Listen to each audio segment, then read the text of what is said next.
I'm always looking at the choices first and thinking about which choices maybe are my tier 1 answers, the ones that I have very clear rules for.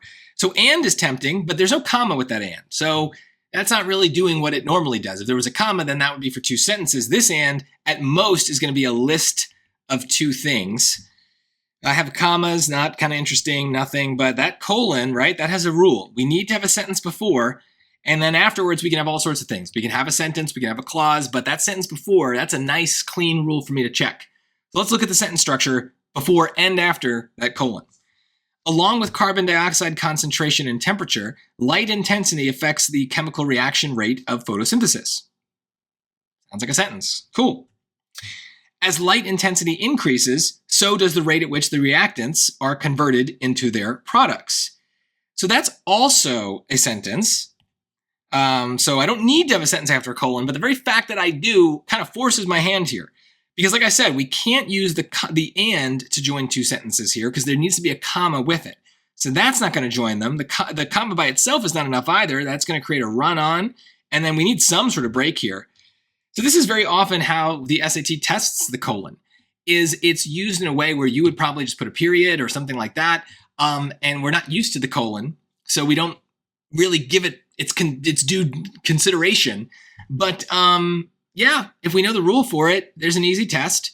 Like I said, it doesn't need to have a sentence afterwards, but it can. And since no other choice here allows that, I'm kind of forced into it. And we end up picking the colon a lot of times on the SAT because we have 2 sentences and it is the only way given to us to connect them, even if it's not a way that you yourself would use.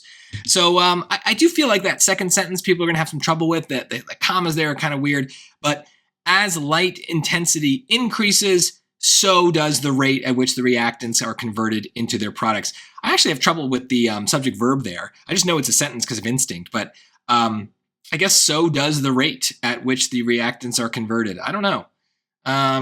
Anyone help me out there in the comments? That second part, where's our subject and our verb? So does. I think that's so does the rate.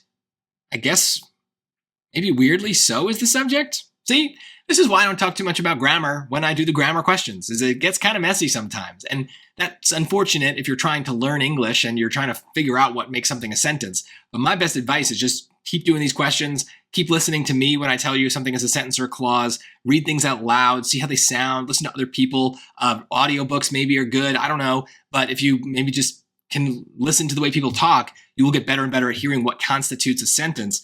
And then that's really the skill that I'm using to solve something like this. And I have no doubt, but grammatically speaking, yeah, I don't really care about the technical reasons why it's a sentence or not, at least not in this case.